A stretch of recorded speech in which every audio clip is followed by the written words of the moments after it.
Hi guys, this is Jason, SL4, This is Chris, SL7. and we're here to talk to you about different style of vests that our team runs. On the table here, we have a large style Cirrus vest, a medium style 1694, and a small style JPC. So what we're going to talk about is how our team transitioned from using larger plate carriers to smaller plate carriers like these, and what makes a Stormwater plate carrier and why we run things the way we run them. In front of us here, guys, we have a Cirrus style vest. A couple of the features on the vest that make it applicable for the military is its size and the cable release here for the plates.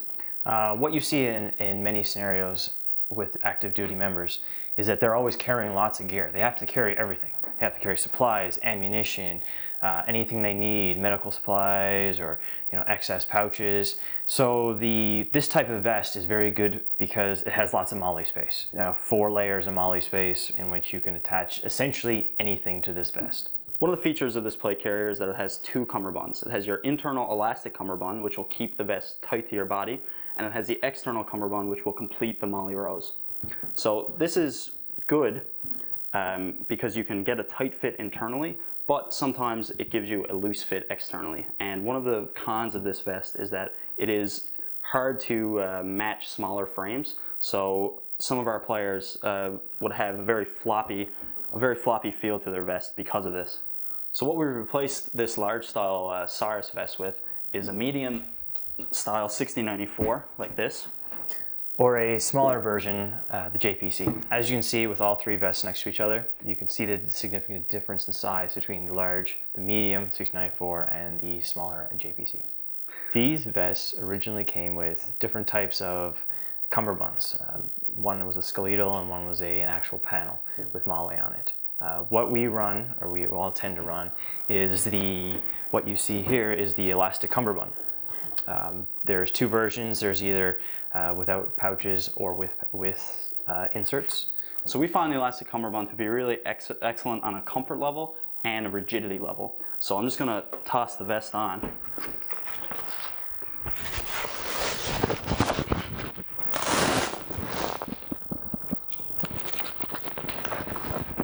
So as you can see, it keeps the carrier tight into my body, even if I'm breathing heavily or if I'm moving from side to side.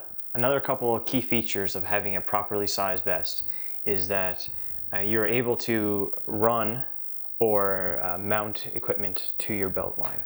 Chris here runs multiple pouches along with his dump pouch with very limited collision space. So he's able to move from side to side without coming in contact with his upper vest. So as we mentioned before, we don't need as much room as a standard soldier.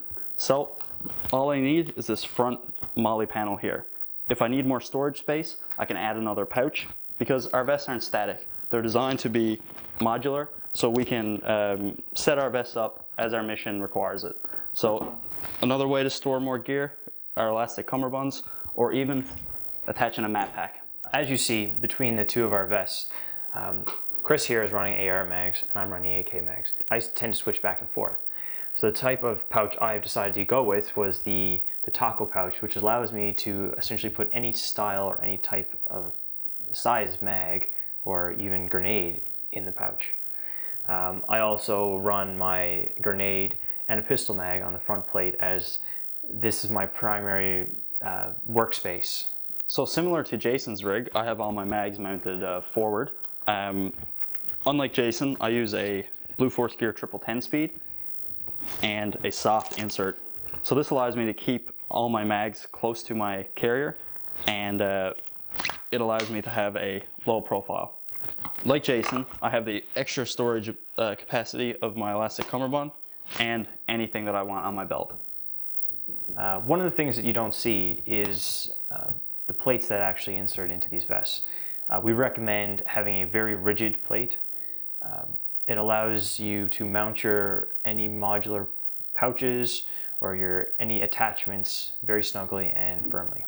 It's also going to give you a better fit because the carrier was designed to have a plate in it. So you don't need to have training plates or real steel plates. You can buy hollow fake plates like in Jason's, and I have the same ones, but I've been filled with plaster to add more rigidity and more weight. Both Chris and I are similar builds and size, and you can see the very distinct difference between the JPC and the 1694 and how it sits and where it rides. So if you're in the market for a vest, the things that you're going to want to look for is, like mentioned before, the rise above your belt so that you can access all your gear and have a comfortable seat. You're also going to want to look for how it rides on your shoulders and your ability to shoulder your rifle. So that's one main difference between the JPC, is I've got a lot more plate between my shoulder and Jason has a small strap. So that's a preference, and that's something to look at before you buy a vest. When purchasing a vest, make sure you can get one that can be adjusted to your body type. One size does not fit all.